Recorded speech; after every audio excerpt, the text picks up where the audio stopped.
കോഴിക്കോട് കനത്ത മഴ തുടരുന്നുണ്ട്. കുറ്റ്യാടിയിൽ താഴ്ന്ന പ്രദേശങ്ങളിൽ വെള്ളം കയറിയിട്ടുണ്ട്. കുറ്റ്യാടി ചുരം റോഡിൽ മണ്ണിടിച്ചിലുണ്ടായിരിക്കുന്നു.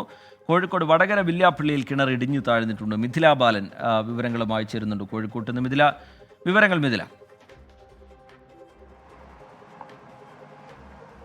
ശ്രീജിത്ത്, കോഴിക്കോട് ജില്ലയിൽ ഇന്ന് അതിശക്തമായ മഴയാണ് ഉണ്ടായത്. പ്രത്യേകിച്ച് ഗ്രാമീണ മേഖലകളിൽ, മലയോര മേഖലകളിലാണ് ഇത് ഏറ്റവും കൂടുതൽ ശക്തമായിട്ടുള്ളത്. ഈ പറഞ്ഞതുപോലെ കുറ്റ്യാടി, നാദാപുരം ഉൾപ്പെടെയുള്ള മലയോര മേഖലകളിലാണ് അതിശക്തമായ മഴയും കാറ്റും ഉണ്ടായിട്ടുള്ളത്. കൊയിലാണ്ടി കാപ്പാട് വിനോദസഞ്ചാര കേന്ദ്രത്തിൽ വലിയ രീതിയിലുള്ള കാറ്റാടി മരങ്ങൾ കടപുഴകി വീഴുന്ന ഒരു സാഹചര്യമുണ്ടായി. അത്തരത്തിൽ നോക്കുകയാണെങ്കിൽ വലിയ രീതിയിലുള്ള നാശനഷ്ടങ്ങൾ തന്നെയാണ് ഈ മേഖലകളിൽ ഉണ്ടായിട്ടുള്ളത്. വില്യാപ്പള്ളിയിലാണ് കിണർ ഇടിഞ്ഞു വീണത്. അത് അപകടകരമായ ഒരു കാര്യം എന്നത് ഏറ്റവും അത്ഭുതകരമായ ഒരു വീട്ടമ്മ രക്ഷപ്പെട്ടിട്ടുണ്ട്. വെള്ളം കോരുന്നതിനിടെ അസാധാരണമായ ഒരു ശബ്ദം കേട്ടു.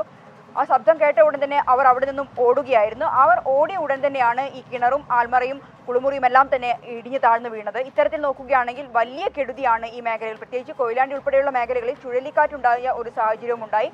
രാവിലെ തുടങ്ങിയ മഴ അതിശക്തമായി തന്നെ ഇപ്പോഴും തുടരുന്നുണ്ട്. ശരി, മിഥില ബാലൻ വിവരങ്ങൾ നൽകുകയായിരുന്നു കോഴിക്കോട്ട് നിന്ന്.